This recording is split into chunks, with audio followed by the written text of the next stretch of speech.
রথযাত্রার দিন এই একটি গাছ বাড়িতে যদি নির্দিষ্ট নিয়মে লাগাতে পারেন, জগন্নাথ দেবের কৃপায় আপনার বাড়ির সকল বাস্তু দোষ দূর হবে। সংসারে দারিদ্র্য, অর্থ কষ্ট ধীরে ধীরে দূর হয়ে অর্থ আসবে চুম্বকের টানে, উপচে পড়বে সৌভাগ্য, সুখ, শান্তি। তবে গাছ যে কোনো নিয়মে লাগালে হবে না। কোন গাছ কিভাবে এবং কোন দিকে রথযাত্রার দিন লাগালে তার পূর্ণ সুফল মিলবে দেখে নিন আজকের এ পর্বে। নমস্কার দর্শক বন্ধুরা, দেখছেন সিংহরায় ডোরবেল। আষাঢ় মাসে শুক্লপক্ষের দ্বিতীয়া তিথিতে রথযাত্রা মহোৎসব পালিত হয়। 2026 সালে রথযাত্রা 16 জুলাই, 31শে আষাঢ় বৃহস্পতিবার পড়েছে। উল্টো রথ 24শে জুলাই, 7ই শ্রাবণ শুক্রবার। দর্শক বন্ধুরা, গাছ কিন্তু যে কোনো সময় লাগানো যায়। এটি পরিবেশের ভারসাম্য রক্ষা করে। কিন্তু শাস্ত্র মতে বা বাস্তুবিদরা কেন রথযাত্রার দিন গাছ লাগানোর ওপর বেশি জোর দেন? কথায় আছে, গাছ লাগান পরিবেশ বাঁচান। এটি বহুল প্রচলিত স্লোগান।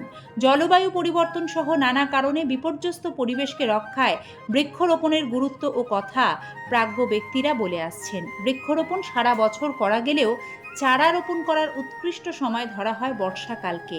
আর রথযাত্রা মহোৎসব আষাঢ় মাসে অর্থাৎ বর্ষাকালে অনুষ্ঠিত হয়। তাই রথযাত্রার মতো পুণ্যতিথিতে গাছ লাগানোর মতো শুভ কাজটি করলে তার সুফল মেলে পূর্ণরূপে। আমরা এখানে জ্যোতিষ ও বাস্তুশাস্ত্রের মত মেনে আপনাদের 5টি গাছের কথা জানাতে চলেছি। এই 5টি গাছের মধ্যে 5টি গাছই যদি রথযাত্রায় রোপণ করতে পারেন তাহলে তো খুবই শুভ, নয়তো যে কোনো একটি গাছ এর মধ্যে থেকে বেছে নিয়ে রোপণ করুন। রথযাত্রার দিন একান্ত সম্ভব না হলে সোজা রথ থেকে উল্টো রথযাত্রার মধ্যেও যে কোনো একদিন এই গাছ রোপণ করলে সুফল পাবেন। প্রথমেই যে গাছটির কথা জানাবো সেটি হলো একটি নিম গাছ। দর্শক বন্ধুরা, রথযাত্রার দিন বাড়ির উত্তর পশ্চিম কোণে যদি বাড়িতে উঠোন থাকে তাহলে একটি নিম গাছের চারা এনে রোপণ করুন। অন্যদিকে রোপণ করবেন না। আর বাড়ির ভেতরেও নিম গাছ রোপণ করা যায় না, কারণ নিম গাছ ইনডোর প্ল্যান্ট নয়, বাড়ির বাইরে উঠোনেই রোপণ করতে হবে। এটি শুভ ফল প্রদান করবে। এছাড়াও রথযাত্রার সাথে নিম কাঠের সম্পর্ক জড়িয়ে রয়েছে ওতপ্রোতভাবে। শ্রী জগন্নাথ দেবের মূর্তি তৈরি হয় শুধুমাত্র নিম কাঠ দিয়ে, তাই এই পবিত্র গাছ জগন্নাথ দেবের অত্যন্ত প্রিয়।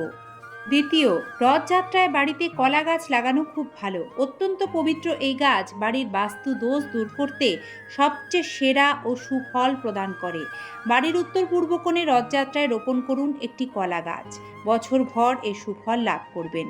তৃতীয়, সংসারে আর্থিক আয় উন্নতি বাড়াতে রথযাত্রার পুণ্যতিথিতে বাড়িতে আনুন লাকি ব্যাম্বু গাছ। এটি আপনার বাড়িতে ধন সম্পদ, সুখ শান্তি, সমৃদ্ধিকে চুম্বকের মতো আকর্ষণ করে টেনে আনবে।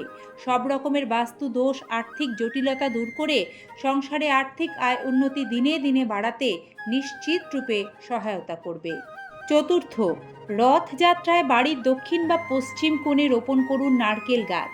সংসার থেকে অভাব অভিযোগ বিদায় নেবে। পঞ্চম, রথযাত্রার পুণ্যতিথিতে বাড়িতে একটি তুলসী গাছের চারা রোপণ করুন। এটি জগন্নাথ দেবের সবচেয়ে প্রিয়। তুলসী পত্র ছাড়া জগন্নাথ দেবের পূজাই অসম্পূর্ণ। বাড়িতে তুলসী গাছ রোপণ করলে বাড়ির বাস্তু দোষ, রোগ শোক, আরও নানা রকম জটিল সমস্যা দূর হয় এবং পরিবেশ শুদ্ধ হয়। তুলসী গাছ বাড়ির উত্তর বা উত্তর পূর্ব দিকেই রোপণ করতে হয়, তাতেই তা শুভ ফল প্রদান করে। এরই পাশাপাশি মা লক্ষ্মীর কৃপা পেতে রথযাত্রার পুণ্যদিনে বাস্তুশাস্ত্রের নিয়ম মেনে একটি নীল অপরাজিতা গাছ বাড়িতে রোপণ করলে ভালো ফল পাবেন। এক্ষেত্রেও নীল অপরাজিতা গাছ বাড়ির উত্তর পূর্ব অথবা পূর্ব দিকেই লাগাতে হবে। গাছ লাগানোর সময় কয়েকটি নিয়ম মানতে হবে। গাছ লাগানোর সময় ওম বৃক্ষ রূপায় নমঃ এই মন্ত্র জপ করুন। গাছ লাগিয়ে নিয়মিত জল দিন। জগন্নাথ দেবকে স্মরণ করুন, প্রণাম করুন। অন্তত 40 দিন যত্নে রাখলে ফল মিলবে নিশ্চিত।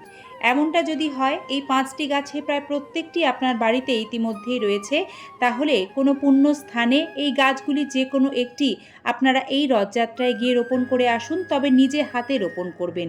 তাতেও একই রকম পুণ্য ফল অর্জন করবেন। দর্শক বন্ধুরা, রথযাত্রার দিন গাছ লাগানো শুধু ধর্মীয় কাজ নয়, এটি ভাগ্য ফেরানোরও উপায়। তাই রথযাত্রায় নিয়ম মেনে এই কাজ করলে পারিবারিক উন্নতি হয়, পেশাগত দিকেও উন্নতি হয়। গাছ লাগালে এই বিশেষ দিনে স্বস্তি, সমৃদ্ধি, সাফল্য আসে জগন্নাথ দেবের কৃপায়। জয় জগন্নাথ। সকলে ভালো থাকুন। শুভ রথযাত্রা মহোৎসবের আন্তরিক প্রীতি ও শুভেচ্ছা। রথযাত্রায় আরও এমন অনেক শাস্ত্রীয় বিধিসম্মত টোটকা রয়েছে যেগুলি পালনে সংসারের উন্নতি হয়। আমরা আগামী পর্বগুলিতে ধীরে ধীরে একে একে আপনাদের সামনে সেগুলি উপস্থাপিত করব। আপনাদের সহযোগিতা একান্ত কাম্য। আজ এখানেই শেষ করছি।